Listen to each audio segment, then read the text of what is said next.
But let's focus on the track team, right? Mm-hmm. We have the regulars, Kishon, Mm-hmm. Michelle Lee, Mm-hmm. and Richards, Right. Dream. Right. Let's start with Michelle. Mm-hmm. Where do you see her fitting in? Something I have to say about the champ. Mm. The champ puts in the work, right? I've said it before. I've said it in public. The road to Caribbean podiums passes through Michelle Lee. You could call she old. You could call she whatever you want. You could say everything. She's heard it all before. But where is she? In Paris. Stunting. Coasting and all there. So all you could talk. All your favorites. Did they beat her? Only one person could claim that. Leah Bertrand Yes. has a faster season best than her. Right? But something an athlete once told me. In a championship year or in an Olympic year, only one race matters. The final. If you bring it, everything else is training, everything else is practice. Up to that point. So, is this the best we've seen of Michelle Lee? I don't know. I don't think so. I think she has enough form to take her into the semis, and from there, any mark could play. But looking at the performance of the Jamaican athletes and some of the American athletes, do you see her really, Is Michelle Lee at this point in her career a podium threat to anyone? Let's be honest, no. But the last time she was that would have been about 5 years ago, before COVID. And I think we need to give Michelle Lee the respect that she's earned for what she's done. Do we want to see some sub-11 women sprinter? Yeah, of course. Wearing this t-shirt? Yeah, we want to see that. But that'll come just so, right? If we're building a program to export our best athletes to colleges and then hand them over for 4 years, what happens after? Where's the care and feeding to make sure that they stay healthy and then stay competing long enough to be 1, 2, or 3-time Olympians like Michelle Lee is, right?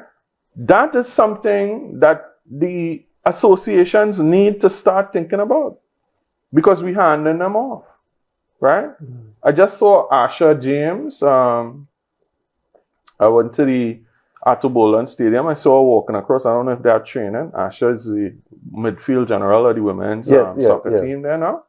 So she's a young athlete, but she's been putting in the work. She's also a multi-sport athlete. She does throws. She's a pretty useful athlete. Are we building an opportunity for her to stay in the sport long enough that we can be talking about a 34-year-old Asha, or we're talking about a 34-year-old Leah Bertrand in her second or third or fourth Olympic Games? Are we putting that system into place? Then what we're really talking about is a hit and a miss. And in a hit and a miss scenario, you'll get more misses. It's luck and chance. Mm-hmm. She's also on in the mix with the women's 4x1, together with Leah Bertrand, Soleil Frederick, and Sana. Akila Lewis. And the other twin, Sana. But she's a reserve. Right. What are their chances in there? Now, I know these besides Michelle Lee, the others are pretty. They're young. Right? So they're green. They're not just green. They're young and they're not running. They're not running times of the fastest 8-team Olympian. They're not.